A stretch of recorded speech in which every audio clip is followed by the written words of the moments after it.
If this doesn't turn at all, well, that's a nightmare to try to turn your upper body because you're gonna feel it in your lower back. One person interprets that, and let's turn. So hey, here we go. Straightens that right knee right away. Another one flexes the heck out of it, and all of a sudden cuts their turn short a little bit. One thing when I watch you, and I have a kind of a cheater's view from behind here, I'm watching your right pocket. Your upper body's turning beautifully, but this is sticking, and here's why. For very much of an opposite reason as to where Clint, who was straightening out his leg too soon, you actually flex deeper into your turn. And what that does is it locks this leg also. So what you want to start out with is this.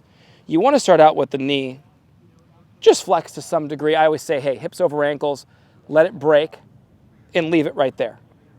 Now, the only thing that's going to be pulling that knee back a little bit is not a straightening motion, just my right pocket turning back. Okay, see how it's going back? Just because my pockets are back. The biggest thing for you, you don't have to focus on the knee, focus on your right pocket. Turn more from here. You're perfect. Some people don't need to hear that. Some people need to hear like over there. It's like, hey, flex this and just turn your upper body. For you, get your right pocket and right shoulder more connected. You know, like if I want to hit a big draw and have more space in here, like I really think about my right pocket getting behind me. And I know this is just a pitching wedge, but watch, right pocket. See the draw though? That was me turning this pocket way more right there for me. And what that did is it opened up more space to get down in here. It gave me a bigger turn. All I want to see, bud, just get that right pocket more behind you. I've never had that done. You should find a way to do it. Oh, that was it though. That was it. You just had to be aggressive with the hands on the way down. That was it. That was right down the line. So that was better right there.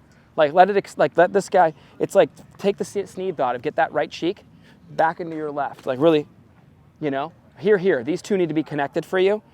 And really feel like you're not just turning from upper body, you turn from lower body. Perfect candidate for that.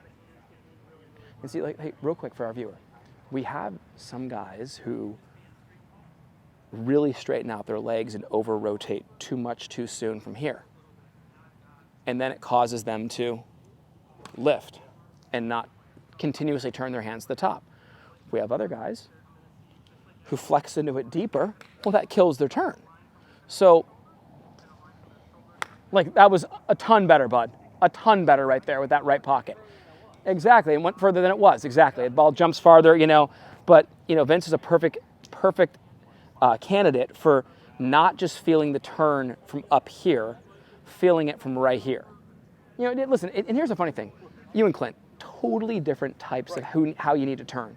Accomplishing the same goal, and this goes back to, well, what you need to do right and what it always is, well, yes, does this knee stay flexed? Does the right pocket turn? Does the right shoulder turn? Boom, there it is. Yes. Now, one person interprets that, and let's turn, and goes, oh, hey, here we go. Straightens that right knee right away. Yeah. Another one flexes the heck out of it, and all of a sudden cuts their turn short a little bit. Right. So you could be a perfect candidate for, hey, you could let the lower body thought go and just turn, and more turn, and you probably would never undo the amount of flex you have in that right knee, considering you did the opposite. Well, and then he, on YouTube, go for it. Yeah, and now I'm telling you, I'm putting both of you guys on there on the same video of showing how, you know, we're trying to meet halfway here. So here's the literal of what you two were literally doing, and then what you two need to feel, and then I'm going to tell you also then what actually needs to happen. We'll start with this. The actual is this. When I flex right here, okay, I'm hips over ankles, shoulders past toes, flexing my knees.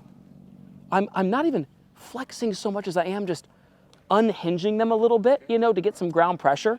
But watch, this knee's not changing. The only thing moving this knee back is my pocket turning back. Okay, but you can see the knee, it's still flexed. It's in the same spot. When I do that, Adam, I've really been concentrating on turning my upper body and leaving my hips solid. And here's what happens, and here's the thing that both need to feel.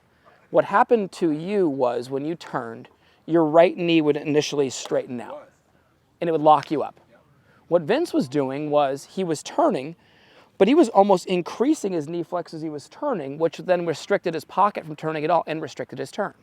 For both of you, and especially at our age right now, at your age, if this doesn't turn at all, well, that's a nightmare to try to turn your upper body because you're gonna feel it in your lower back. So ideally, this shoulder, this pocket, both turn. Ideally, the knee stays flexed as you do. So here's what's fun about, you know, your thought to get to the same common ground is You need to feel like this top half completely turns from pocket to shoulder, but you're keeping your right knee in cement.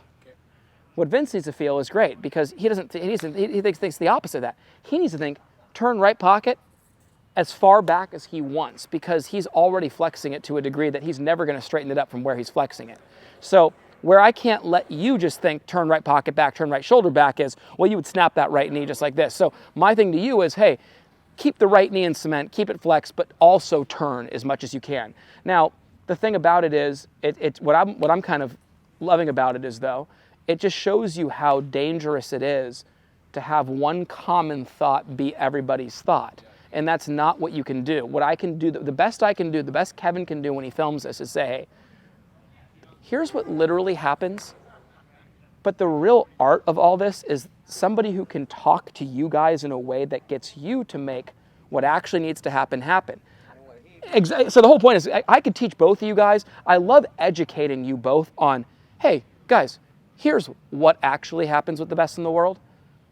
That might be fine and dandy, but that might never change what you guys need to do in order to actually get it done. For us, it's, hey, let's keep this guy locked in. Let's turn here as much as we can. Gotcha.